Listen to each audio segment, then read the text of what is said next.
Hey everyone, I'm your host Adrian. We do content like this weekly, so hit the subscribe button and ring the bell to get notified. If you want more content like this, click the like button and please leave a comment. Thanks again for watching. Welcome everyone to today's Rupa Live class presented by Rupa University, which is the best way to learn about specialty lab work from industry experts. My name is Emily. Emily Osborne, and I'll be your host this afternoon. Today, we have a very special guest in Nicole Herms with Spectracell here to talk to us about telomere testing and what you need to know. Nicole, is that how you pronounce your last name? Yes. Awesome. I always want to make sure. Before jumping in, just a couple of quick housekeeping items we'll hit.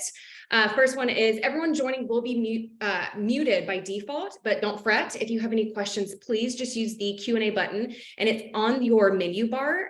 We'll host a live Q&A session at the very end of the presentation and then make sure all your questions are answered.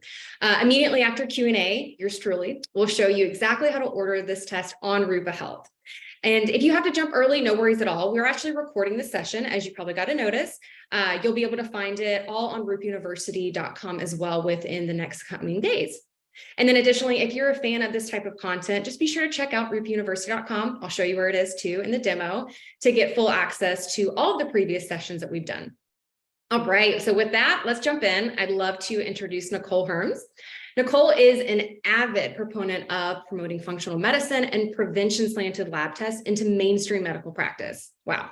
So with a bachelor's degree in chemistry and a master's degree in business, she understands both the scientific and practical aspects of lab testing in today's shifting paradigm of healthcare. Nicole lives in beautiful Northern Colorado with her husband and 3 sons. So thanks again, Nicole, for joining us today. I'll let you take it from here. Okay. Good afternoon and good morning, everyone. My name is Nicole Herms. We're going to talk about telomere testing, and let's just jump right into it because there's a lot to cover. So we are going to go over telomeres and kind of the science behind testing, the science behind telomeres and why you even want to test telomeres in the first place. We will look at the Spectracell report for telomeres and what it tells you and what to do with the results, which is probably the most common question we get. We will next look at how nutrient deficiencies at the cellular level will impact telomere length and likewise, how correcting those can actually have a very significant, profoundly positive impact on telomeres. We'll look a little bit about telomere testing technology because there's different methods in measuring telomeres and not all methods and sample collection are created equal. So you can't always compare lab to lab. And so we'll explain some of the nuances with that and then also go over some relatively new research in the last couple of years on telomeres and their impact on COVID, and also how COVID outcomes are dependent sometimes, maybe dependent on telomere length. It's pretty interesting new research. So what are telomeres? Telomeres, the analogy that is most often used is like they are the caps on our DNA that are like the shoelace caps. If you didn't have the little shoelace caps, which are called aglets, your shoelace would unravel and it would be frayed and kind of like not function. And so telomeres are like the shoelace caps on our DNA. When the DNA, they're specifically the repetitive DNA sequences on all of our human chromosomes. And telomeres contain thousands of the repeat of nucleotides of TTA GGG, which is just a sequence of nucleic acids. There's thousands of these repeats on every DNA chromosome. And when the DNA kind of like unzips to code for a protein or unzips for, to replicate a cell, that telomere at the end is basically just like the little cap that helps it from not like the ends of the DNA from sticking together, fraying, or whatever. It's a way to keep the DNA intact when it unzips to code for a protein. And so the function of the telomeres is to protect and separate the chromosomes to keep the DNA from unraveling. So every time a cell divides, that telomere gets a little bit shorter. It's a tiny, tiny little bit. And then when telomeres reach a critical size, which is called the Hayflick limit, which is about 3,000 base pairs, that cell will stop dividing and it becomes senescent, which is basically an old, like decrepit, non-functioning cell. And then programmed cell death will occur, which is apoptosis. So the telomere, the cell divides, that telomere gets shorter and shorter, When that telomere gets to a certain length that's so short, it says this cell is no longer good. We don't want the cell to keep dividing and coding for proteins or anything. And so it programs that cell to die, so that our cells are constantly turning over, and we're replacing old cells with healthy tissue. So the takeaway here is that telomeres act as a cellular clock, and they're also a brake on uncontrolled cell division, which is cancer. We want cells that are old and dysfunctional to die and be cleared out of our system. Otherwise, we will have this accumulation of cellular damage, if you will, which often manifests as cancer. So how are telomeres and aging related? Well, basically, telomere shortening will eventually manifest as an aging cell, no matter what kind of cell it is, whether it's an immune cell, skin cell, vascular tissue cell.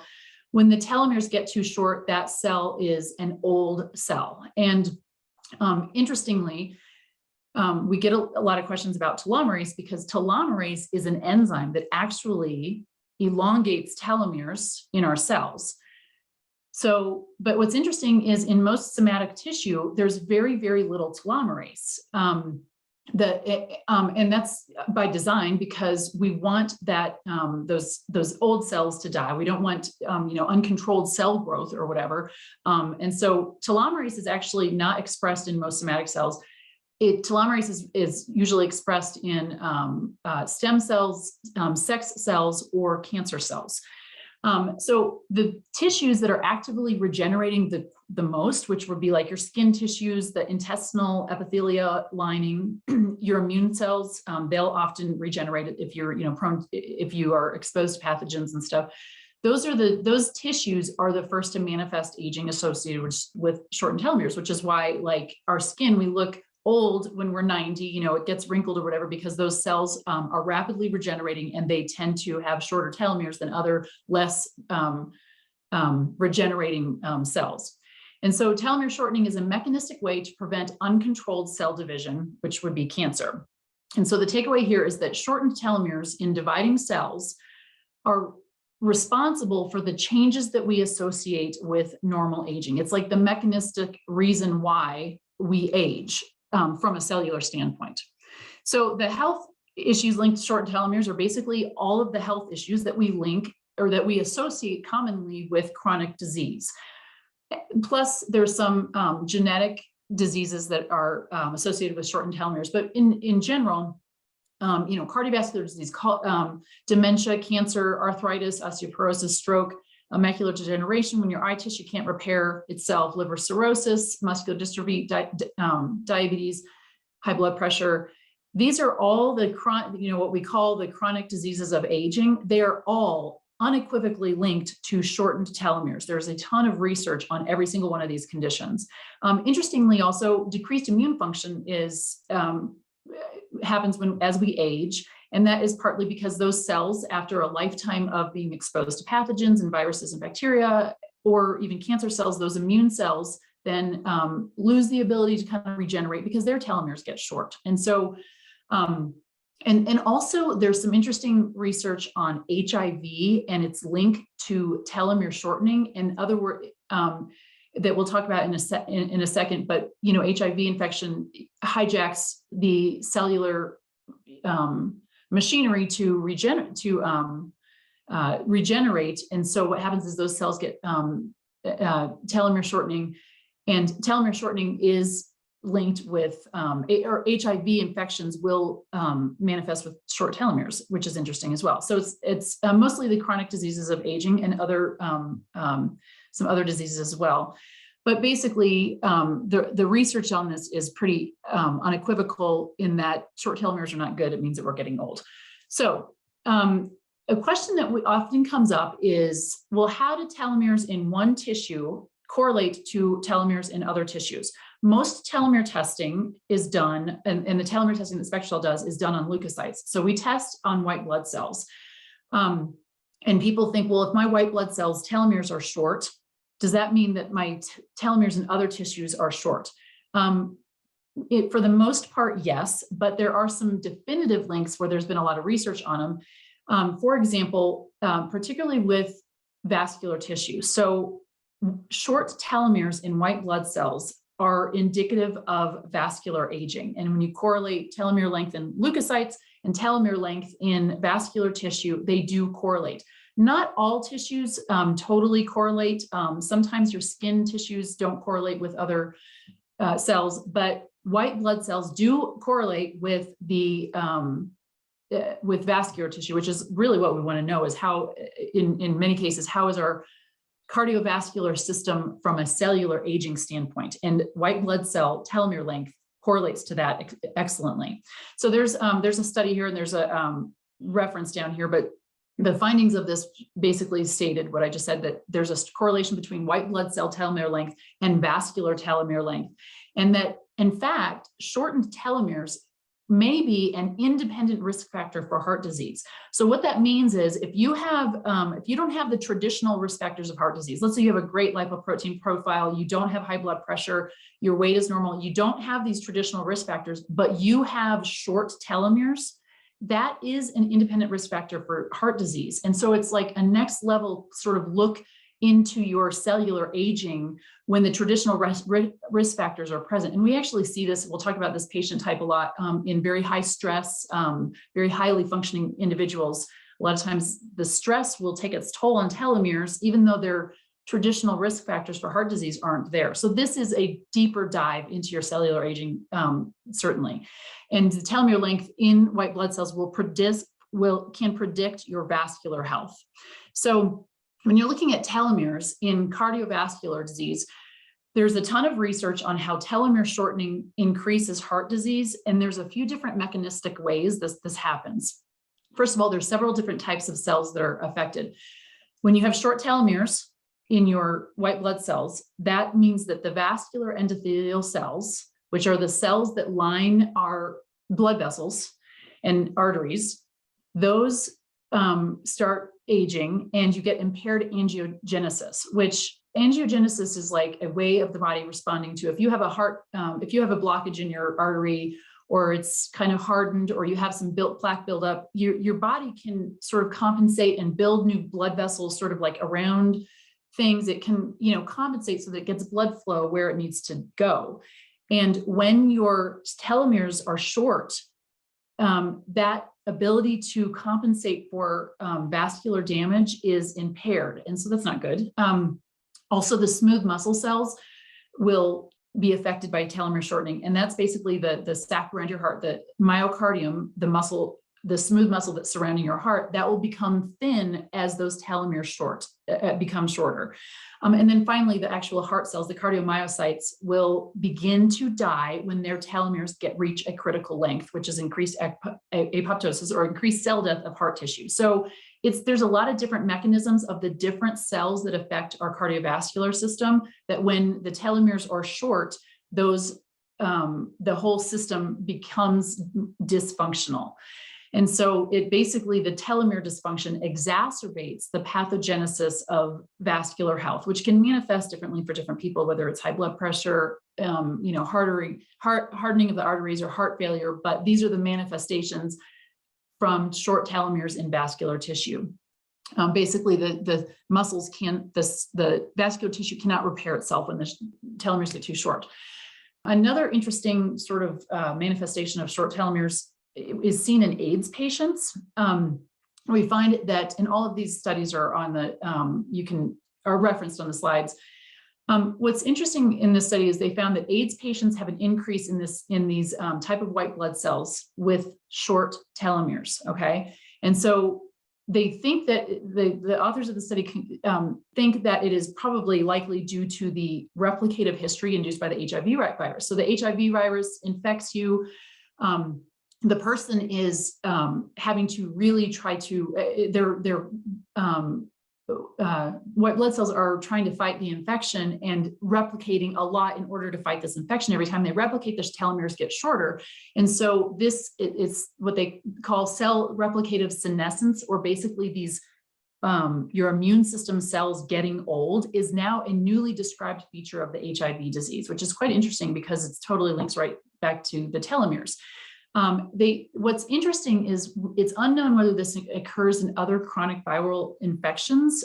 It's not too much of a stretch to suggest that. And we will talk a little bit about COVID and telomere length as well. But the takeaway here is that shortened telomeres in AIDS patients is why their T cells can't replicate when it becomes advanced. And this is a perfect little visual on the right where you have a healthy adult and the little black dots on the end of the chromosome, those are healthy telomeres. And then you have a centenarian, so 100 years old, well, your telomeres are shorter, you're older, but the HIV infected adult with advanced HIV will often have the telomeres of a centenarian, which is interesting. So in summary about what you need to really know about telomeres is basically when the cells divide, the telomeres get shorter, and any cell division will shorten telomeres, whether that division is because we're just old, we're getting older, whether it's tissue healing, you have traumatic, damage to tissue and there's a lot of healing. It could be, in the process of repairing trauma, that's still cell division, and especially with infections, because with infections, our white blood cells divide in order to fight infections. And so those can affect your telomere length. And if the telomeres get too short, the normal cells will stop dividing. And thus, if the cells can't divide, they can't repair. The other thing I wanted to mention was that the whole blood telomeres correlate well with vascular tissue. We talked about measuring telomeres in white blood cells correlates to telomere lengths in our cardiovascular system. And short telomeres correlate with basically all of the traditional risk factors of aging. So it's an excellent biomarker for cellular aging that is beyond what you would normally find in labs. So looking at our report, this is probably the biggest question that we get with our report. People get their telomere report and they're like, what do you do with the results? Because telomere testing is not quite as intuitive as other labs. Like, for example, if you're deficient in a nutrient, you take that nutrient and you replete that deficiency. If you have inflammation, you might take something that quells that inflammation or remove the source of the inflammation. But with a telomere report, it's more of a general biomarker. So the question of what to do with the result is really depends on whether it's the first question is whether this is the first telomere report you've ever done, or whether it's one of a serial tests. In other words, you've had it done in the past.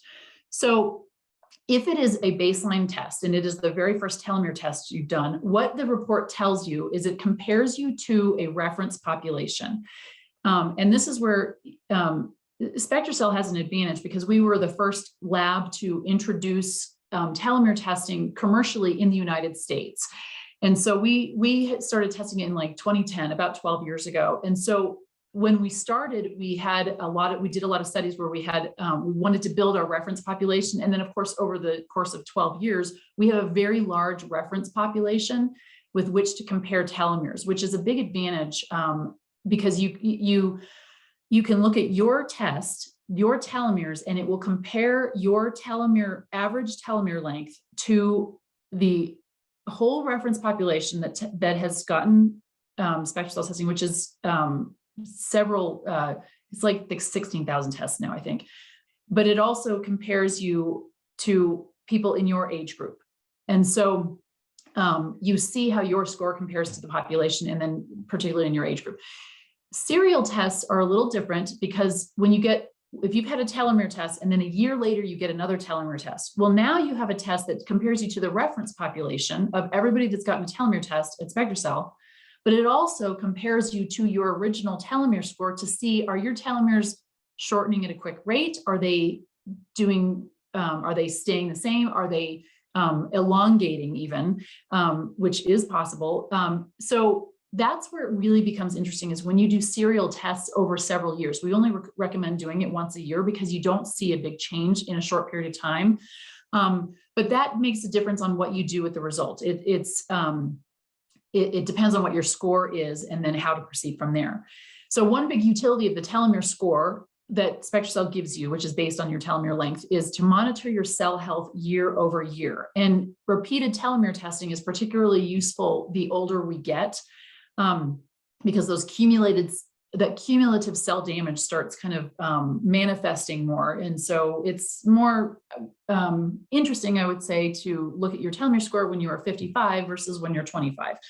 One thing to note is if there's a dramatic change in a short time, and when I say a short time, I mean less than a year. I don't mean like a month. I mean like in a year. If you have a dramatic change in your telomere score, that is huge, a huge red flag, and it definitely warrants a closer look. Serious health issues will impact telomeres, whether you know about them or not. So cancers, undiagnosed cancer or cancer can absolutely impact your telomere length, and you might not know it because a lot of cancers, you don't have symptoms until it's advanced. But also obvious things like major trauma. If you're in a car accident and you are, or you have a severe illness, like where you are not just like sick, but you're like in the ICU for a month or in a coma, that kind of trauma, physiological trauma, will absolutely impact your telomere lengths. So if you have a big change in your telomere length, you absolutely need to investigate it. For a baseline test, the approach is a little different. So the baseline test is like if this is your very first telomere test, when that happens, there's basically like 3 different results. The first result is what I call the keep up the good work result. And that is when you get your telomere test and your telomere score is very good. You're better than most of the population. Basically, you can use that as a baseline to monitor year over year and basically keep doing what you're doing in general. You either are leading a really healthy lifestyle, or you have really good genetics, or both, whatever. It's a good thing if you have a telomere score that's good. There's nothing really that you have to do in that. You keep up the good work. The second category is where the telomere score is bad. You have a score that is less than other people in your age group, but the patient is obviously unhealthy. And when I mean obviously unhealthy, I call this the wake-up call result. I mean that they have obvious risk factors that are changeable, like smoking or obesity or even overweight. Being 10 to 20% above your ideal body weight can impact your telomeres negatively. If you have high blood pressure or certain medications, there's things where, okay, you maybe know that you should change some of these things, and you get your telomere test, and it's like your telomere score is bad, but you're kind of you have some things that you need to change. Maybe you don't exercise, maybe you drink alcohol in more than moderation or whatever. This can serve as an impetus for change. Those are easy changes, at least easy changes to recommend. The third category, which is the most interesting, I think, is where the telomere score, you get your first test, the telomere score is bad. It's very poor, but the patient is healthy, or at least they think that they are healthy. And this is what I call the have to dig deeper result. This is where you want to really dive into why the patient has a poor telomere score. And this is where advanced labs are very, very helpful, because this is not someone who's overweight or who drinks or whatever. This is someone who has no obvious unhealthy risk factors. So you have to look at the less obvious factors. Maybe you have subclinical inflammation that you need to look at. Nutrient status is huge. Nutrient deficiencies will absolutely compromise your telomeres. And so if you are healthy from a conventional standpoint, but you have nutrient deficiencies, they'll impact your telomeres. So this is where I'm saying advanced labs really help, where you really want to dig deeper.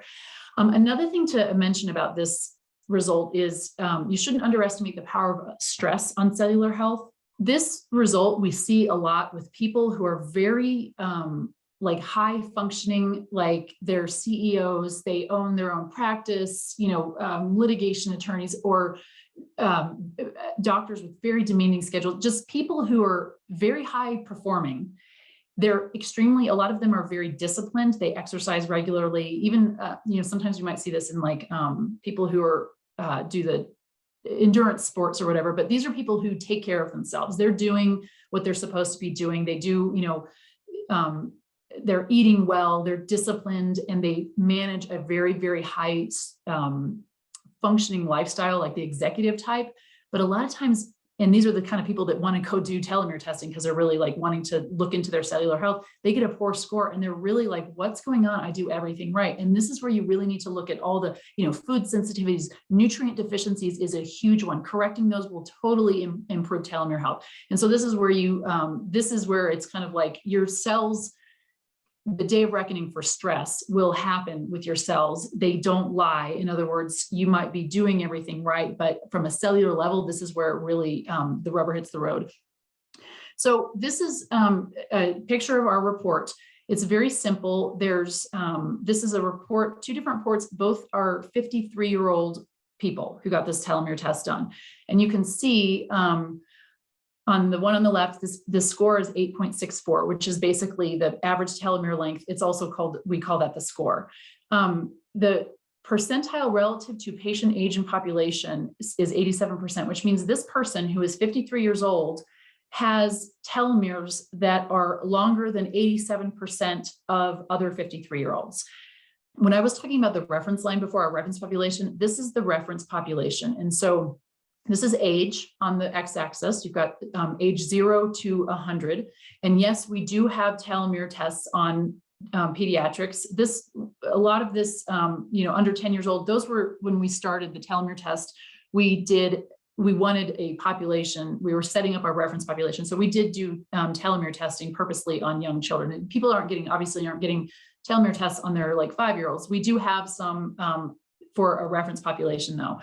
But we don't get tests on telomeres this young, hardly ever. It's in similarly over 90 people over in their 90s aren't usually doing telomere tests. And by the way, that's why this reference line, it's much more noisy on the extremes of age because there's less in a reference population in 10 and under and 90 and over than there is like, for example, from 40 to 60. We have thousands, of reference population in the 40 to 65-year-old range. Anyway, so this person has a score of 8.64. That means that their telomeres are better than 87% of the population.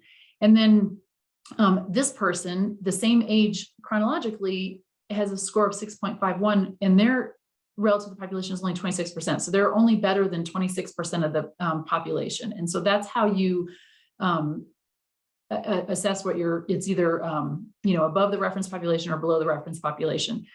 And one thing to note is this reference population, you've got to think it's probably a little healthier than like a normal reference population that's getting like normal labs like a CBC, because if you are paying for a telomere test, it's like never say never, but it's not covered by insurance. If you're paying for a telomere test, you're probably like looking into advanced diagnostics. You're probably doing something to take care of yourself. And so the population of our reference population is probably healthier than the normal population. So keep that in mind when you're looking at, a report. So similarly, this is a set of reports on the same person, but this is age 41, a year later at 42, and then a few years later at age 46. So these are the same reports. This is a good sign because this telomere score is good on the left. It's the percent relative to the age of population is 75%. So this person had at 41, their telomeres are better than 75% of the population. A year later, they're better than 85% of the population. So what this is telling you is that this person is maintaining their telomeres. They're not burning through them, whether it's genetics or lifestyle, they're doing good. And then 4 years later, it's even better. Their relative to the population is 87%. So their telomeres are maintaining at best, and maybe even elongating, or maintaining at the very least, and maybe even elongating depending on what this person is doing. But this is where the serial testing really comes into play. So the next big question that we get a ton of is on biological versus chronological age. And why don't we put biological age on our report? A lot of our competitors do. And the reason is really simple. It's because there are many factors that affect biological age at the cellular level than just telomeres. The level of inflammation you have, your ability for your DNA to repair, DNA repair enzymes, how they work, mitochondrial function, lipid peroxidation, oxidative stress, all of these things will affect your biological age telomeres is just one of many. It's a good one, albeit a really good and insightful one, but it is only one of many factors that will affect your cellular aging. And so it is quasi misleading and a real gross oversimplification to put biological age on a report. Because our position is one of scientific validity, we want to measure the telomeres and report what they are relative to the reference population. We don't put biological age on a report. It's a good marketing concept. In other words, it's fun. People want to see their biological age, but it really, scientifically speaking, it's an oversimplification, so we don't do it. Now, that said, I do want to go back to this report because there is a way that you can sort of extrapolate your biological age from telomeres, and we don't explicitly put it on the report. But if you look at, for example, this report on the left, in fact, I'll go back to these two reports. This report here on the left with a good telomere score, this person is 53 years old. If you go down to the age axis, this 53, this intersects at 53 years old. If you take that score and kind of go over to the left and sort of extrapolate to where that would intersect to the reference population, that would be a very, very rough estimate of your biological age. So with this one, you take the dot and you kind of go over here, and it's like maybe late 30s. It intersects around the late 30s. This is the age, and so it intersects around here, late 30s. So you could kind of extrapolate and infer that this person is more along the lines of a 38-year-old. We would not put that on the report because it's a really, like I said, a simplification of your biological age, but people do want that. And conversely, with this person who has a poor telomere score, if you take this and extrapolate it, if it's a red score, you would extrapolate it to the right. And this is intersecting the reference line, probably like if this is age 53, I'd say it's intersecting around like 65-ish. So this person is probably, their cells are more along the lines of a 65-year-old. That is the closest that we will get to biological age with the telomere, but we won't put that on the report because there's so many things that go into it. But it is a way to sort of kind of infer it. One other little note I want to make sure to mention, though, is when you have a really good telomere score, like above 80%, or a really poor telomere score, like below, 30%, when you get in the top quartile or the bottom quartile, your ability to extrapolate to the reference population is lost. And so if this 53-year-old's telomere score was 9, if you extrapolate that down, it's like, then you extrapolate it and it's intersecting at like 5 years old, and that's not realistic. And so I want to make sure that on the top quartile and the bottom quartile of the telomere reference population, you kind of lose that ability to extrapolate, but you'll know. If you have a really poor score, you've got to investigate it. And if you have a really good score, you're fine anyway. So that said, let's move on to nutrients and telomeres and how to actually protect our telomeres. A big thing about telomeres is they are very sensitive to nutrient deficiencies. And so unequivocally, nutrient deficiencies or deficient nutrient function will shorten your telomeres. Telomere, it happens a few different ways. So when you have deficient nutrients, when I say nutrients, I'm talking about the vitamins, minerals, antioxidants, amino acids, all those micronutrients that we need. When you are deficient in certain nutrients, you will have lower enzyme function. And enzymes are the things that will help repair your DNA. Like telomerase is an enzyme. You want telomerase to work to repair DNA if it can in things like stem cells. You have deficient nutrients, you will have lower enzyme repair function. Nutrients will also alter gene expression and DNA repair. So when you are deficient in certain nutrients, like particularly methylating nutrients, your gene expression will be altered in many cases negatively to where your DNA is not repairing itself. And so it's another way that nutrients will affect directly telomere length. When you have deficiencies, you have a higher telomere attrition rate, which means they get shorter at a faster rate, which we don't want. But the solution to that is targeted supplementation. So when you target your supplementation to correct the deficiencies that your cells have, that will absolutely reduce your telomere attrition rate, meaning it will protect your telomeres and you will stop burning through them. And I put this is a flyer we have, and there's different nutrients surrounding it. The second page of the flyer is all medical references. There's like 40 papers supporting the different mechanisms of action that nutrients will protect telomeres. So there's nutrients that will directly affect telomere attrition rate and indirectly. For example, B vitamins, I talked about methylation. B vitamins will methylate DNA, which basically will help the appropriate genes to express and will help your DNA be more, it will help your cells be more adaptable to the epigenetic influences or the environmental influences to which it's subject. And so B vitamins make your cells more adaptable.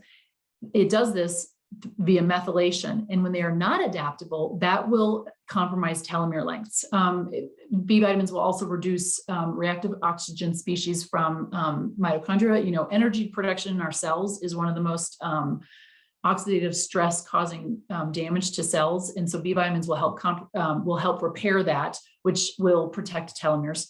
Cysteine, which is an antioxidant, will correct telomeric damage, actual damage in the telomere itself. Zinc is a cofactor to the DNA repair enzyme P53, which means that DNA repair enzyme will directly impact telomere length. Magnesium regulates cell replication. Thus, it will regulate telomeres. And then copper and manganese are two minerals that are cofactors to superoxide dismutase. And superoxide dismutase is actually a very potent antioxidant, intracellular antioxidant that actually increases telomerase. And so if you don't have the cofactors, you're going to have deficient enzyme, i.e. deficient telomerase function, and it will impact your telomeres. Selenium is part of it protects DNA through its selenoproteins when it binds with the protein. And there's also an interesting study that is in that flyer on the previous slide that shows that selenium actually extended telomeres in liver cells. And so now we're getting into not just protecting telomeres, but maybe even extending telomeres. Like nutrient deficiencies will absolutely impact telomeres, and correcting them will, we're talking like next level diagnostics to protect your cells. Vitamin C is, there's been research in that it slows telomere attrition, meaning it protects the telomeres in skin cells. Vitamin E, likewise, it restores telomere length in vitro studies. And glutathione, which is another very potent antioxidant, protects telomeres via glutathione peroxidase, which is the antioxidant that works intracellularly. And so the takeaway here is that a very comprehensive look at nutrient status is important when you're wanting to protect your telomeres. You can't just you have to really look at the big picture, which, Spectracell does in a micronutrient test.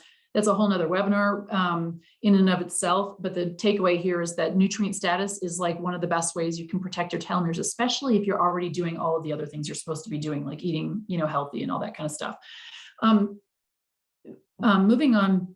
Nutrients also protect telomeres indirectly by protecting against cellular damage due to physiological stressors, okay? So what I talked about just before was nutrients like impacting telomere directly, like on the DNA and protecting it.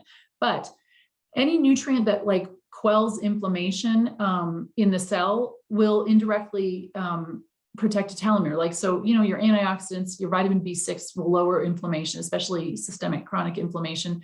Nutrients that repair oxidative damage, your powerful antioxidants like glutathione, lipoic acid, vitamin C. Lipoic acid is pretty interesting because lipoic acid is an antioxidant that works in both the lipid phase and the water phase. And so it helps regenerate other antioxidants and works on all parts of the cell. It's repairing the cell. That cell will not age as poorly and thus indirectly protects the telomeres. Also, nutrients that act as cofactors. We talked about zinc, copper, and manganese are cofactors to superoxide dismutase that works directly on telomeres via telomerase. And so if you miss the cofactors, you're not going to have the right optimal enzyme function. And then, of course, there are associated precursors, like cysteine is a precursor to the glutathione antioxidant. So if you're deficient in cysteine, that will cascade down to a potential deficiency in glutathione. And so any of these nutrients that protect the cell are going to protect telomeres when you're deficient in them, when you correct them, if you're deficient in them. You can't just take a bunch of nutrients and cross your fingers and hope, okay, I'm going to help my telomeres, because nutrients work in balance, and you can create imbalances by taking things that you don't need. That's why we always talk about targeted supplementation. Supplement what you are actually deficient in, and that is going to optimize your cell health and your telomeres. And then another mention of chronic stress. Chronic stress is a well-described, a very established factor in reducing telomere length. And so any nutrients that can help combat that will help protect your telomeres.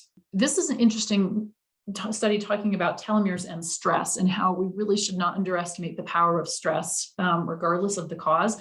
But this was a 2004 study that was really a paradigm shifting study linking shortened stress to shortened telomeres. It was a study that really explored the mechanistic link between the two. And what they found, they compared telomeres in women with chronically ill children that needed like round the clock care. This was like super high stress, right? Versus women with healthy children. And they found that chronic stress, whether it's real, like if you have a chronically ill child, that is real stress, or if it's just perceived, whatever, if it is stress, if you feel stressed, it is a major determinant of cell senescence. In other words, it's a major determinant of your cells aging. And it does not matter if that is physical stress, like if you are in ICU, or if it's physiological stress, like maybe you have some inflammation, or if it's psychological. And in fact, they showed with this study that psychological stress lowers telomerase activity. And so the implications are where it was linking the physiological mechanism to aging, to the aging effect of chronic stress, and basically why chronic stress makes you feel older. It actually makes your cells older too. And so the solution here, though, is to buffer the effects of chronic stress, which shortens telomeres. That's critical to cell health. You might not be able to remove the stress, but you can maybe help buffer the effects of the stress on the cell. And so going back to nutrients that help buffer stress, a big one is, I'm only going to go through a few of these, but serine, which is an amino acid that buffers the adrenal response to stress. And serine actually helps combat physical and psychological stress. It regulates the normal NMDA receptor function, which is N-methyl D-aspartate is a excitotoxin that kind of creates a cascade of stress in the cell, and serine will help buffer that to kind of stop the stress in its track on a cellular level. And what's interesting is there's a lot of clinical trials that show the benefit of serine in post-traumatic stress disorder in soldiers. So it's a nutrient that unequivocally buffers stress. Alpha lipoic acid, I mentioned before, is another good nutrient to combat stress. It prevents the accumulation of catecholamines. And catecholamines are like, if you get a jump scare and you get like that sort of adrenaline rush, that's a catecholamine, that's the structure. And those jump scares, or, kind of adrenaline rushes, they do affect your cardiac tissue. Alpha lipoic acid helps repair the damage that jump scare does on your heart. It also partially restores hydrocortisone-induced loss of T cell activity, which basically means when you're stressed, we know that stress compromises your immune system, and alpha lipoic acid helps restore that immune system after it has been stressed. Vitamin C is another good stress buffering nutrient. It supports the adrenals by normalizing cortisol and ACTH levels. And what's interesting is like your adrenal glands are the highest reservoir in your body of vitamin C. And there's cultures that live off the land that they would know if they were vitamin C deficient, like if they had signs of scurvy or whatever, they would eat the adrenal glands of game that they killed, because they knew that is just rich in vitamin C, because vitamin C is there to protect your sensitive adrenal gland tissue. Vitamin C is also a cofactor in a lot of neurotransmitters that are released in response to stress too. And then a few more nutrients that are worth mentioning. It's interesting because we see these nutrients deficient in a lot of people that have very stressful lives. Even if they're very highly functioning, like executive type, they'll have a lot of deficiencies in like this serine, vitamin C, and vitamin B5, which is pantothenate. That is a big stress buffering nutrient. It downregulates the hypersecretion of cortisol. So when it's not a jump scare and it's like a adrenaline rush, you still have, the chronic stress of like a high demanding job or whatever, or life changes or whatever. And that's cortisol. You've got cortisol pumping out of your adrenal glands. That cortisol will do damage to your cells, and vitamin B5 helps repair that cellular damage. A deficiency in B5 compromises adrenal cortex function morphology. Basically, if you are deficient in B5, you can't protect your adrenal glands. And it's no surprise either that vitamin B deficiency is also linked to graying hair, which is also linked to stress. But this is also, vitamin B5 will help buffer the different types of stress, whether that stress is like athletic from endurance athletes, whether it's surgical or psychological. It doesn't matter what kind of stress. B5 helps helps the cells and telomeres be protected from it. And vitamin B6, again, cofactor for neurotransmitters that are associated with stress, like your serotonin and dopamine. If they're out of balance, that can contribute to stress, and B6 can help regulate that.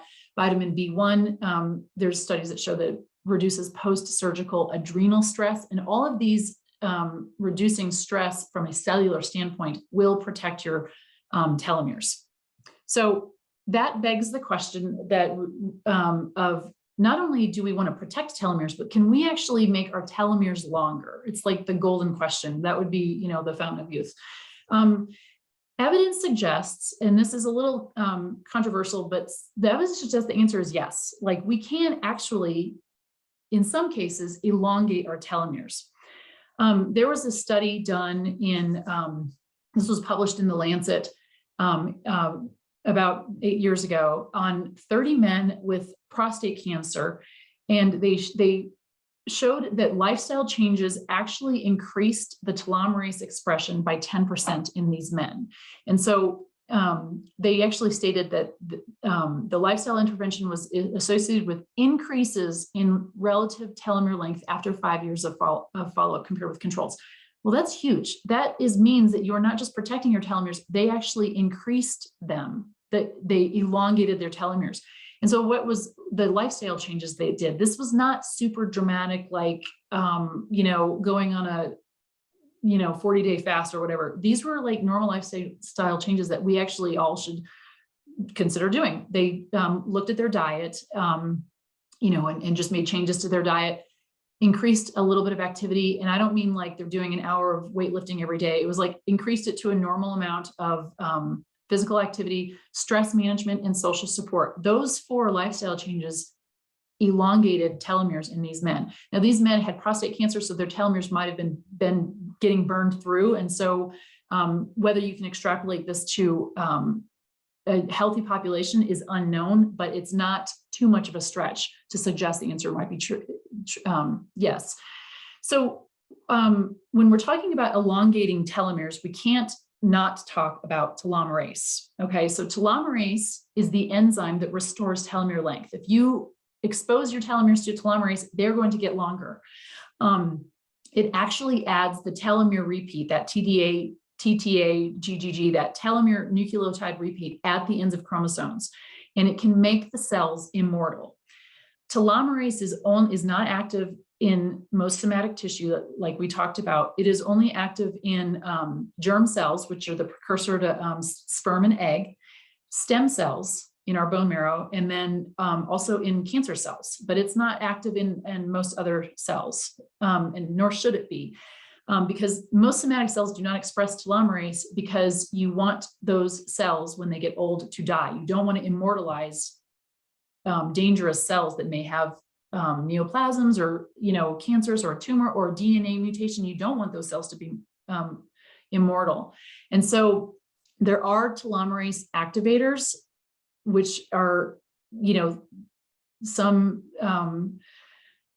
things out there that you can take that are supposed to, activate telomerase and elongate your telomeres, but we just don't, Spectracell just measures the telomeres. We don't really have a position on whether you should really be taking telomerase activators, because the reason is about 90% of human cancer cell lines have reactivated telomere maintenance. So telomerase is very much expressed in cancer cells, and telomere length and telomerase activity in tumors correlate to the severity and incidence of cancer. So basically, if you're rejuvenating the bad cells, like those precancerous cells or old mutated cells, with the good, that can be an issue. You might be making some of your great cells immortal and young, but you also might be immortalizing these cancerous mutated cells. And so whether you should take telomerase activators is really a judgment call. We always say telomerase activation, which is elongating and immortalizing cells, is very different than protecting telomeres. So the clinical goal from Spectracell standpoint is we want to reduce the telomere attrition rate, basically protect the telomeres from getting shorter. That is a very good actionable goal. We don't know what transient telomerase activation will do to your cancer risk. No one does. And so it is a risky thing, but it is still a good idea to prevent premature telomere shortening, that you want to protect what's there.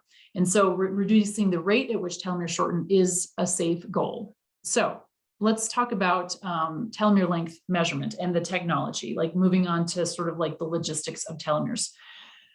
There's basically three methods when you're looking at telomeres: southern blot analysis, flowfish, and quantitative real-time fluorescent polymerase chain reaction. That is what Spectracell does.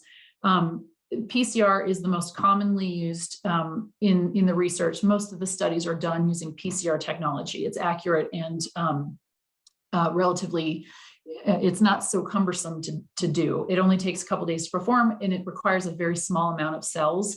And PCR, basically the gist is it's making many, many copies of a specific DNA segment. For telomeres, we're looking at the telomere segment from a small amount of starting DNA. And so we use PCR to measure telomeres. That's important because, like I said, the literature, there is so much information on linking telomeres to chronic disease. Most of those studies are done using PCR. There is, I want to talk about the importance of venipuncture though, because telomere testing can be done on different tissues. So there's the method we use to measure telomeres, which is PCR. And then there is the blood collection method. Some telomere testing can be done by a buccal swab, which is basically a cheek swab that you just swab the inside of your mouth. Studies suggest this does not, the buccal swab and the cheek cells do not correlate. Those telomere lengths don't correlate to chronic disease in the literature. And so if it doesn't clinically correlate, it's not really telling you what you want to know.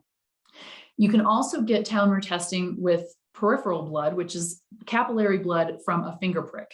This is interesting because there has been studies that show that the telomeres in your capillary blood also don't correlate to disease.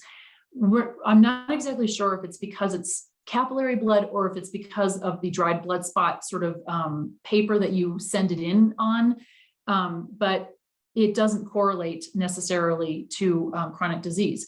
However, whole circulating blood, which is blood collected from your vein, so venipuncture blood, does correlate to all the studies because that is what the studies are done on. So the takeaway here is that it is very important that the sample type and blood collection method matters. Unfortunately, getting venipuncture blood there's a little bit of a logistic issue because you have to get a phlebotomist to draw your blood. You can't just get a collection kit at home, stick your finger and send it in. It won't correlate. So even though venipuncture is a little bit logistically harder to do, it correlates and it's a better test. It's more accurate. This is a study that drives this point home of venipuncture versus finger stick. And it was a comparison study using blood spot testing, which is where you just put your finger on this special paper or whatever. And for telomere lengths, the telomeres were significantly higher in the dried blood spot from the finger prick than they were in venipuncture. The DNA, they're not sure why, but they say that this authors suggest that the DNA from the cells blotted on the paper were not equivalent to the whole blood. And they quote, caution should be taken when comparing blood sample types. And so this is really important because whole blood via venipuncture is the most accurate method, and finger stick methods do not correlate. Now, the reason why I bring this up is because there's a lot of internet telomere tests that emerged over the last few years. Probably like in 2015-ish, there was just a lot of internet tests. You could go get your telomeres done you get a kid on Facebook and order your telomeres, but the accuracy was terrible. And there's two reasons. Number one, a lot of them were startup labs that did not have experience with PCR methods. And so, we've been doing PCR for a very long time. We do other, Spectracell does other testing via PCR, also looking at genes and stuff. So we know what we're doing. And so startup labs did not have the experience with PCR. And then that combined with the fact that they were doing tests on finger stick blotted paper and not from whole blood collected via vein, or they were doing the test on a cheek swab, the results were inaccurate. And so a lot of people there was like a wave of, I don't know about this telomere testing. Is it really worth it? Because there's just all this negative press. That was because the internet tests were not the same as a test from like Spectracell, where you're doing venipuncture blood via PCR. And not all telomere testing is equal, and you should know the difference. And if you want to explore this more, we have this blog that completely goes into the studies that show that the different tests do not correlate, and there's a link to it right there. But it goes into the details of how finger stick doesn't correlate to venipuncture, and why you need to know what kind of telomere test you're getting so that you know you're getting an accurate one, and also why you can't compare the internet telomere tests from a cheek swab to a venipuncture test. They don't correlate. So why choose Spectracell then? One huge reason is because of our reference population. Like I said, we were the first lab to commercialize telomere testing in the United States. And as a result, we have a giant reference population. A lot of those new companies I was talking about that were doing telomere testing over the internet, they also didn't have much of a reference population, like maybe a few hundred. We have thousands, almost tens of thousands in our reference population. So you really have, that's a strength. We also require that it is whole blood collected via venipuncture. If a lab doesn't require that, you may want to, it will not be as accurate. And then we also do multiple measurements to minimize the variance, because PCR, it does have an intrinsic variability. There's probably like a 7% kind of intrinsic variability, which is for a lab test. And so we do multiple tests. We actually do more than one, so that to just ensure accuracy one more level. So our test is accurate, and we have a huge reference population, which is a Y with which you can compare your chronological age, which is what makes telomere testing from Spectracell so good. So finally, I just am going to go over a couple of interesting studies that are new. They're a couple of years old now, on the link between telomeres and COVID. There's a recent paper, and all of these are referenced in here. You can look this up. It's pretty interesting, that suggests that telomere length on leukocytes, which are the white blood cells that we measured on, telomere length is a potential biomarker that identifies patients most likely to have a bad prognosis from COVID-19. So that's pretty interesting. If you have short telomeres, now a lot of people have already had COVID-19. This was a study done 2 years ago, but basically, if you had short telomeres, that made it more likely that you were going to have a tough time getting over COVID. The findings, specifically, they saw that there's a common thread in patients who died from the SARS-CoV-2 virus, and that is that they all had lymphopenia. So they did not have enough lymphocytes or white blood cells that could fight the infection. Younger people have enormous restorative potential because they're younger, they have longer telomeres. And so the authors suggested that the propensity of T cells to undergo senescence, meaning your white blood cells, your lymphocytes that are getting old, might play a role in severe lymphopenia associated with COVID-19, and if it's often fatal outcome, which means basically your shorter telomeres might impede the ability to make T cells, thus compromising your ability to fight COVID. So whether you've had COVID or not, short telomeres is going to make it harder for your cells to fight COVID. Now, what is interesting is whether this can be extrapolated to other viral infections. We don't know. It's not too much of a stretch, but it was a really interesting study. We also have a blog on this if you wanted to look deeper into the data called Are Telomeres a New Biomarker for COVID-19? It's really interesting. And there's the link. And then there's another study that's similar, but this research, a different study, linked telomere attrition to severe COVID outcomes. So the other study was basically saying if you have short telomeres, you are not as, you don't have as much of an army of lymphocytes to fight COVID. This one's saying that short telomeres are going to, you might be able to fight COVID, but you're going to have a worse prognosis. Similar conclusion. The findings are stating that patients may have an additional risk of accelerated biological aging even after recovery, partly due to viral induced telomere attrition, meaning you got COVID, your body went and fought it and created, cloned all these lymphocytes and really fought it. So now you have a risk of accelerated biological aging, of like the aftermath of COVID, if you had a tough time with COVID. And so it's basically stating that your telomeres, the short telomeres, combined with the dysfunctional immune responses means you're going to have a severe outcome potentially. And telomeres regulate innate immunity in response to viral infection. So telomeres directly impact your ability to fight viral infections.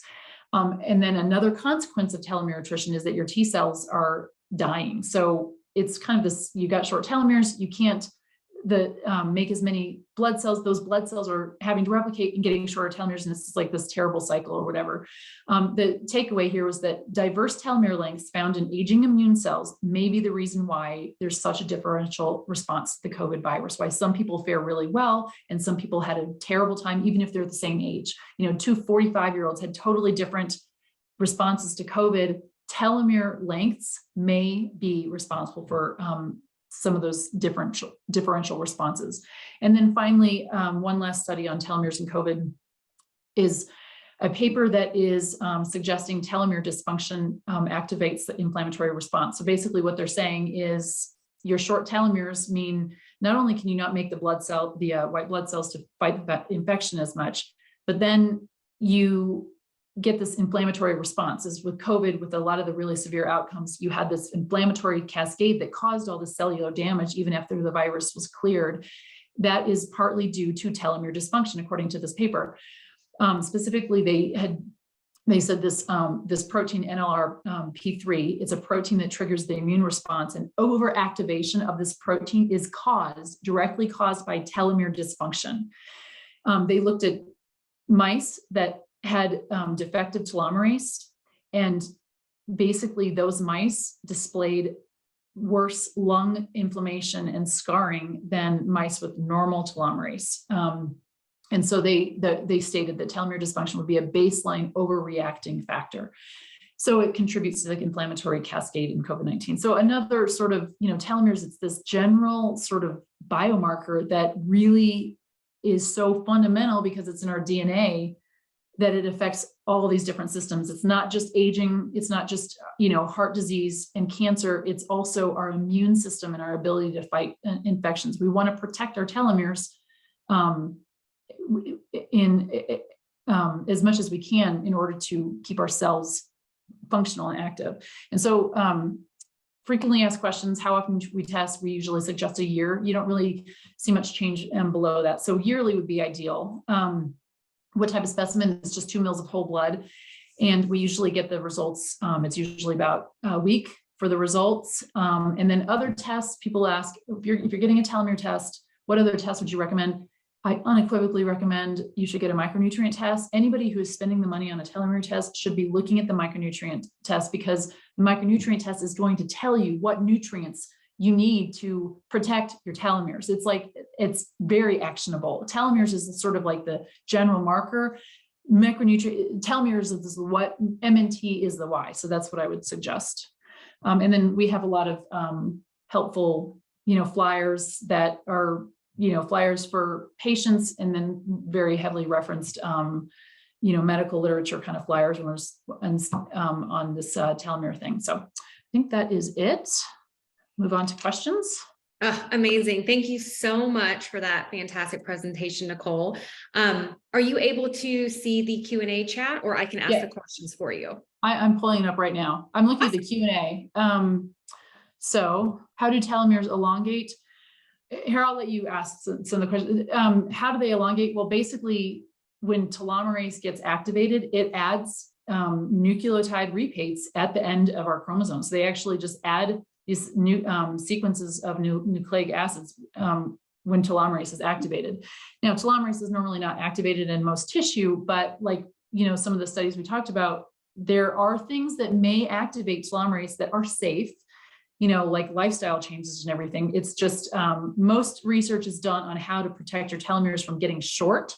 In other words, protect the rate at which they shorten, as opposed to elongating them. Because when you're elongating them, at least in unnatural ways, there's some risks with that. Amazing. Did you want me to go ahead and ask the next one? Yeah. Sure. Go ahead.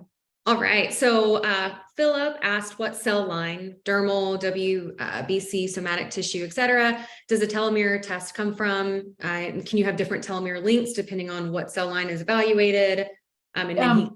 We do Spectracell tests it on leukocytes. So we test it on white blood cells. You can do telomere testing on any tissue probably that you have access to. We don't. We do it on white blood cells because most of the studies in the literature, over the last few decades are done on white blood cells. They're easier to collect, obviously, than doing like telomeres on your brain tissue or heart, getting your heart cells or whatever. And they correlate. White blood cells correlate to vascular tissue and other tissues in the body.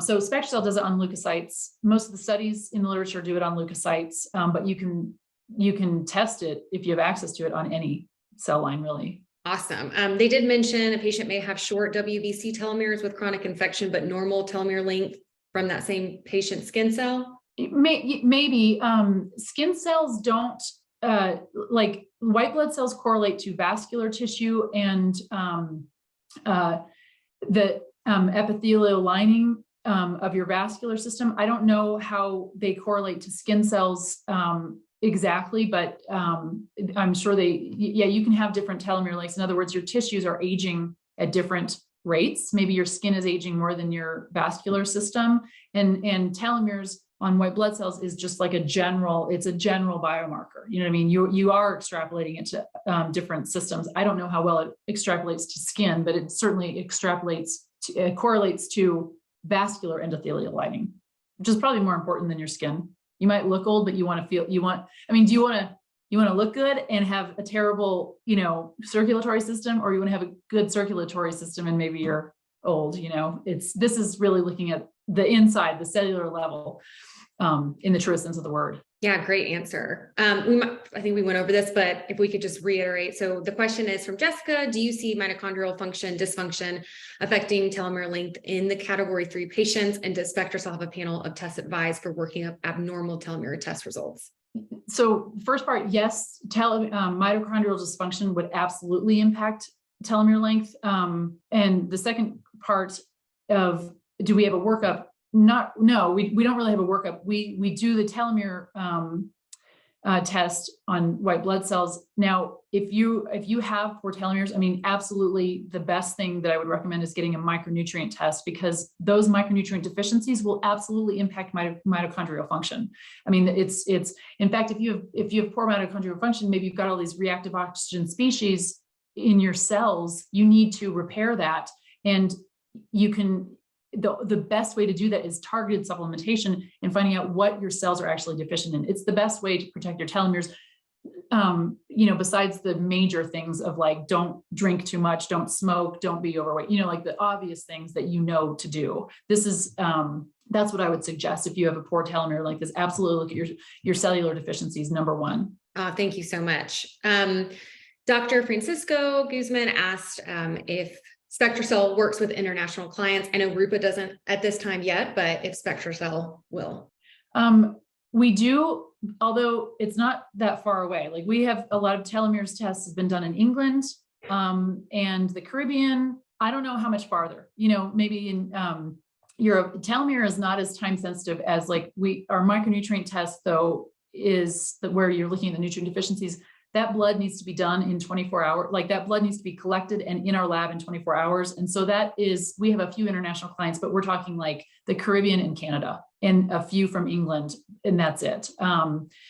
Telomeres we could do because I don't think you have to have, we have a little bit more time, but right now it's international, but not that far. It's not like we're not doing a lot of, you know, stuff in the other side of the world, Australia or anything like that. Absolutely. Okay, 4 more questions to go. What specific kind of zinc or magnesium, like glycinate or? Yeah.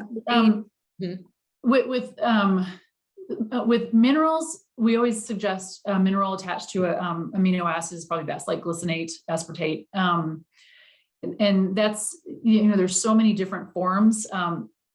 Yeah, glycinate is good if it's attached to amino acid. But I would really recommend, especially with zinc, to not take zinc unless you are actually deficient in zinc. And that's one of those nutrients that a lot of people just take because it helps with immunity and everything. The thing is, zinc is balanced with copper. If you take, you know, exogenous zinc for an extended period of time, you absolutely can induce a copper deficiency. So the message we always say is we suggest targeting your supplementation. Don't just guess and, you know, take what you think you've heard, you know, is going to help. I would target supplementation. I don't take supplements unless I'm looking at my reports that I know that I'm not inducing balances and you know, creating harm at the same time is good. But usually when it comes to minerals in the amino acid form are the most absorbed well. Oh, what a great answer. Okay, thank you. Jessica asked any data on telomeres in patients with adverse vaccine reactions. No, that would be so interesting, but not that I know of. There might be. I would love to look at that, but I don't know. It's a great question. All right, love that. William asks, will medication used to modify the immune system, for example, the monoclonal antibodies that wipe out a subset of T or B cells for treatment of autoimmune diseases, will this affect test results? It will affect telomeres, I would think. If it's suppressing the immune system, it'll affect, I don't know. I don't know how much it'll affect the telomeres. It will absolutely affect the micronutrient because we do it on lymphocytes, the micronutrient test on lymphocytes. And if you're taking immunosuppressing drugs, a lot of times those lymphocytes will not proliferate when we get them. For the telomere test, I don't know if it will, I don't know how dramatically it affected, but I can't, I would assume, yes, it would affect it. I mean, you're suppressing the immune system. So, and if in autoimmune disease, there's a lot of, you know, inflammation is going to be compromising your telomeres. So yeah, I think it would affect it. I just don't know how to quantify that from a telomere standpoint. Absolutely. We did have a question about something from Dr. Christie. She said, I think I learned here that for people over 45 to 50 years old, would you recommend the Telo test as baseline and use the MNT test to address the results? Would we then have people under 30 to 45 use the NMT first and then address those before we about the Telo? Yeah. You know, telomere test when you're in your 30s, unless you're young, you know what I mean? Like, yes, I would suggest the telomere test. If I had to choose, I would choose the micronutrient test because the micronutrient is more like tells you what to do. Like you are deficient in these nutrients, correct that. It's going to help your telomeres and it's going to help other things. It's going to help, you know, oxidative stress or whatever your immune system that. The telomere is just kind of more interesting kind of because it's like your cellular aging or whatever. But if you're doing the telomere, if you get the telomere test and your result is good, well, then you can kind of pat yourself on the back, but still you might have micronutrient deficiencies that would protect your telomeres even more. I just can't, like when I tell my friends, I'm like, if you're going to get a test, get the micronutrient and then get the telomere, you know, get them both. But if you can only get one, get the micronutrient test. Because if you're spending the money on a telomere test, you really should be wanting to look in the next level way to protect your telomeres. I don't know if that answered the question or not, but no, that was great. For under 30, I would suggest the micronutrient test above the telomere test for sure, because it's a little bit more actionable of a test. You know, it's when we get older, you start looking at the telomere test, it becomes more interesting. Absolutely. Albert did ask if you need to be a doctor to put clients in for these tests. I know through Rupa, we can assist with that, but ordering directly, Nicole? No, you don't have to. We can, it can be sold direct to consumer because Spectracell doesn't take insurance or Medicare, so we don't have to deal with all that. And not that it would ever cover telomere testing anyway, but we don't deal with that. So a doctor can order it or a patient. You don't have to be a doctor to order it. You can, if you're a doctor and you want your patient to order it, they can just order it directly, or you can order it and give it to them or whatever. Absolutely. And Albert, I'm actually going to show you a little demo on how you can do that to make it the easiest. Okay, so we're gonna, again, Nicole, thank you so much. I know that we've taken up a lot of your time, and I know you probably need to hop. Before we do jump into how to order testing or your specific testing with Spectracell through Rupa, Nicole, do you have any comments or questions that you'd like to share with the group today? No, I don't. Okay, perfect. Well, thank you again so much for joining and taking the time today. And honestly, the entire team at Spectracell, thank you as well. We're super grateful. Next, everyone, we are going to transition just quickly. I'm going to show you maybe a 5-10 minute demo on how to order these tests. Take advantage of Rupa Health. Nicole, you're more than welcome to stay. You can also hop. It is whatever it is your preference. Okie dokie. All right, well, I'm going to go ahead and jump in. For those of you who don't know or joined late, my name is Emily Osborne. I am the events lead here at Rupa Health, and honestly, our job is just to ensure that you are set up for success when you're looking into placing orders from one of our partner labs like Spectracell with Rupa. So in a nutshell, and I do want to note, we did put it in the chat, but this recording will be sent to you, and we will be uploading the slides and the video to Rupa University, as mentioned in the chat. That'll be coming in the next days, so keep a lookout for that. All right, so let's jump back into the demo. So in a nutshell, Rupa Health is one centralized platform for practitioners to order over 30 different specialty labs, basic blood work, genetics, tests, all in one place. So being partnered with numerous lab companies, Rupa is known as a one-stop shop. So from beginning to end, we really take care of the entire lab work experience. So not only makes it really streamlined and quick and easy to place and track your orders, we are both practitioner and patient facing. So we actually handle your patient support as well. So I'm going to share my screen. And if you can't see it, please just give me a shout. Let me know in the chat. All right. Everyone see that okay? I'm just going to jump in, make sure. All right, I'll probably check in a minute, make sure there's nothing wonky going on, but this is the Rupa Health homepage. So it is free to sign up, and you can do so right here at the bottom little red button. If you already have an account, I'm just going to jump back into mine. This is going to be the main dashboard on the right-hand side and all the navigational links on the left-hand side. So just to start an order, show you how simple and easy it is, you only need a patient's first name, last name, and email address. We actually collect the rest of the information for your ease of mind so that you don't have to worry about necessarily oops, sorry, we had someone that needed to be muted. My apologies. So you don't have to worry about registering each patient for every test or logging into multiple portals. It's just one login for multiple lab companies, over 3,000 tests all in one place. So when I come in here on the right-hand side in the order queue, you'll see my cart. On the left-hand side will be the test.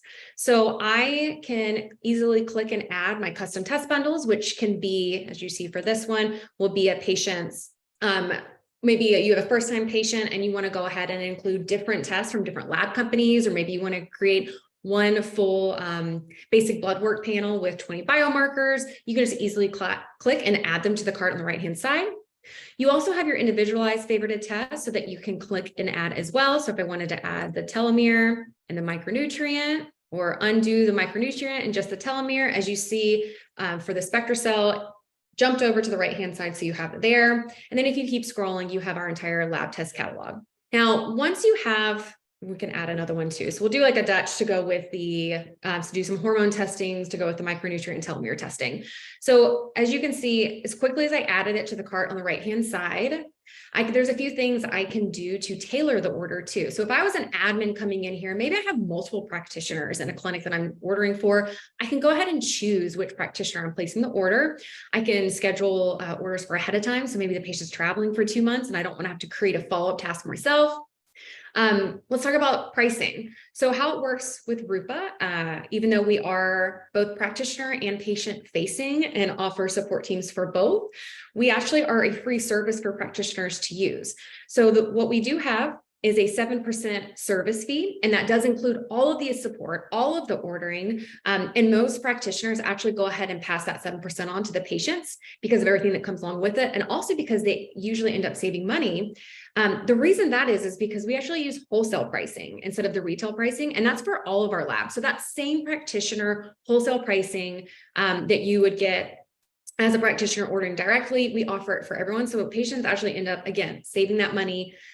You can see from this price breakdown right here that even though the patient is paying that 7% at $35.67, they're still saving $325.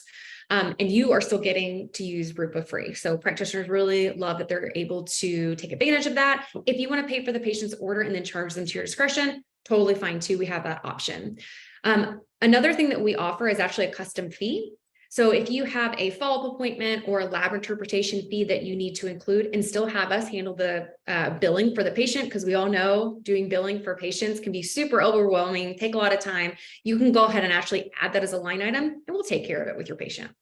A couple things too to note, you can actually create notes to your patient. So if you want to go ahead and have them stop supplements 2 weeks prior to testing or anything specific here, you can include that and it'll be at the top of their collection instructions.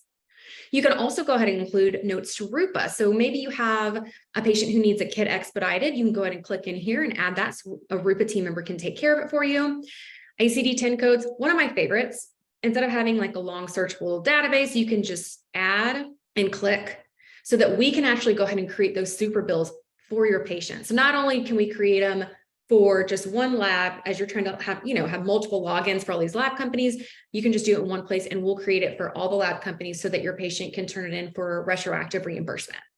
Now, essentially, once you hit send to patient, what's going to happen is we're going to go ahead and reach out to the patient, introduce ourselves. If the patient is paying, they're going to be able to pay with their credit and debit, but they're also going to get to pay with their HSA, FSA accounts, or a 3-month payment plan that there's no pre-approval or installation fee. We've really seen patient compliancy increase with these options because, as we all know, testing can be really expensive, and to be able to break it up or use an HSA, FSA account is really helpful on top of the super bills for patients. You'll have like a nice breakdown. We're grabbing demographic information. We are proactive, letting them know when they should be getting everything, and a pricing breakdown too. We're super transparent. If you add that custom fee, very similar, it's just going to show up as a line item.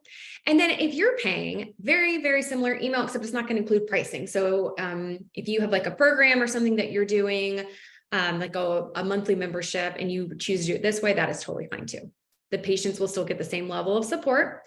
We do go ahead and let them know within 24 hours of their payment that their kits have been shipped. Now, there is no extended turnaround time for shipping or anything like that using Rupa. It will be in the same amount of time. So there's no extra step that would make the patient wait longer. It's going to go over some kind of options for them to look into, whether it's step-by-step instructions, it'll be shipping, tracking, things like that. But 2 days after the kit shipped, they're going to get a personalized instructions page. That's going to include their instructions for the test, notes that you might have for them, how to finish filling out their requisitions. Aren't those always fun? And then phlebotomy options.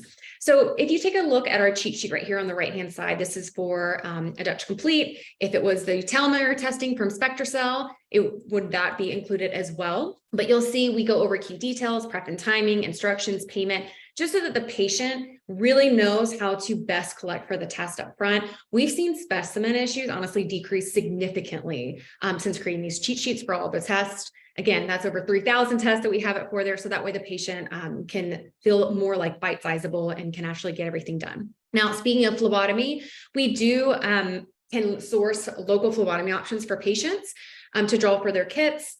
Now, that can include in-person and mobile. We always try to include both. Or if you do drawing options at your clinic, if you draw phlebotomy, you can go ahead and adjust that in your settings. So we'll send them that information specifically. And speaking of locations in phlebotomy, I do want to note we are within the 47 states right now. We're not international yet, and New York, New Jersey, and Rhode Island are 3 states that we're unable to ship those kits to patients there, but our team is actively working on this. you can always join our wait list if you are still interested, and we'll let you know, personally reach out when that changes. Now, 2 weeks into the process, we do check in with the patient, see how things are going, though, again, they have their own personal support team, so you can just send them back over to us if any questions arise. And then once the results are in for the patient, you're actually going to be notified via email. What's really powerful here is that you're going to have an overview of all of the lab tests that you are included in this order for your patient. So you know that these two are in, we're still waiting on this one. You can go from this actual email, go ahead and click, and it'll pull your Rupa dashboard up, or we can just go back to that Rupa dashboard. Now, what I like about the Rupa dashboard is it has everything in one place for you. So if I pulled up Dr. Tara Robertson, since my dashboard has a lot of drafts, I'm able to pull up all of the patients here, be able to see their status. I can do like a quick drop accordion where I can see a quick overview, or I can go into the details section, which I'll go ahead and click that right here. But you can also search by patient name or their status. So if you wanted to pull up all the patients that, you know, they're still in progress and you probably need to make those follow-up appointments, admin can easily come in here and do that. Again, having just everything in one place. So for this patient specifically, and again, this is a demo order, so I don't have all the bells and whistles, but once you create an order for a patient, again, which can be done in 30 seconds or less, like I showed you, the patient's results will start filtering in all under that one order. So again, you're not having to go into multiple places to individually look up these results. It's just right here, so you know where it is, what's going on. You can order it again. You can create a result summary for the patient, so everything is inclusive and easily broken down. You can print the requisition. You can schedule clinical consult. So everything that you should be able to do with the labs directly, you still should be able to do that with Rupa for the most part. You can send the results to the patient or download them. We are integrated with 6 EMRs, which you can go ahead and take a peek at in your settings. If you are using those EMRs, you can go ahead and get that integrated with your Rupa account. So everything really is in one place for you. And then lastly, you can go over the order events and know exactly where the patient is, resend a kit, or you can just jump into your support team right here. It's HIPAA compliant. You have like 4 patients you have questions about, instead of having to go in different areas or sit on the phone with 4 different companies to figure that out, just come in here and we'll take care of it. So let's go ahead. So we went over dashboard and results. Something else that I do want to mention, and this was brought up earlier. So say that you do have ordering access for some labs, but maybe not for others, or you're looking to extend your practice, you're going maybe virtual, and you have a license in Florida, but you want to have clients in Georgia as well, and they maybe don't represent that specific license in the state. What do, right? Well, Rupa actually has physician services now. And you can apply to use this in your settings. And essentially what that does is it does help expand that option so that you can still recommend testing for clients and still be in the know of everything that's going on. So you'll utilize a signing physician via the Rupa's physician services. You'll still be spearheading everything on there, but again, it just makes more options for you to expand your practice as well. Another thing I want to bring up right here is going to be the lab shop. So this is a new feature. It actually allows you to scale your business beyond the one-to-one patient experience, and allows you to create a co-branded custom storefront link for clients to purchase testing as well. So maybe you have 3 different courses that you do with like group clients or anything. You can actually set up that lab shop and then put that link on your website, and they can go ahead and purchase through using it as well. All right, and then one other thing I do want to go through is Rupa University. So I did send out in the chat, going to Rupa University directly, but we also have it in your Rupa account. Again, everything in one place, right? So we do have the live classes. Now these we do host on a weekly basis with partners in functional medicine community, just to come and share knowledge on testing, implementation into your practice, do case studies, and just to answer your questions by specific specialists in the field. So these are all free. Come take a peek in here or take a big dive, because we've got some amazing classes in here. We also have boot camps. So boot camps are going to be a little bit deeper dive. On average, the last few ones we've done are about 6 weeks. They do cost money, but it's usually equivalent to a self-order for that test that they're going over. So really sweet deal. You get to go over case studies, real results, really ask and deep dive into that specific test. So take a look in here as we have more boot camps coming up in the future as well. All right, so again, I'm going to close out, but I just want to say, thank you again. with a single login with Rupa, just helps alleviate hours for practitioners, their admin, while increasing patient compliancy and giving people the best, really just time back to you, which is super, super valuable, right? If you have any questions about Rupa, I will stay on for a few minutes and absolutely chat through them. I did put in Adrian's email. If you're interested in signing up for Rupa, whether you reach out to him or you just sign up, you will have someone reach out to you to make sure that you can get set up properly. But I do want to thank again, Nicole and Spectracell and everyone that joined today. Thank you so much for coming. What an awesome and interesting just Spectracell, the telomeres, everything that we went over. So appreciate it. And I will open up the floor for any questions. I'm going to pop in the chat and see. Awesome.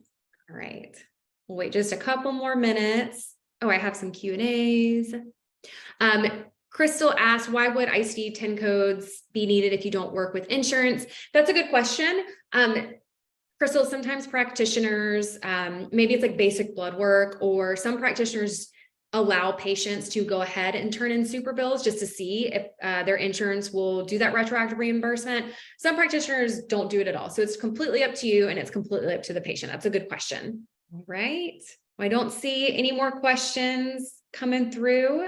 So I think we'll stop right there. Again, everyone, thank you so much. You all were lovely, amazing questions. Nicole was fantastic. Spectracell, thank you again. And I hope everyone has an awesome week. We will send out the recording and it will be on Rupa University as well with the slides in the next days to come. Thanks so much. Have a great week.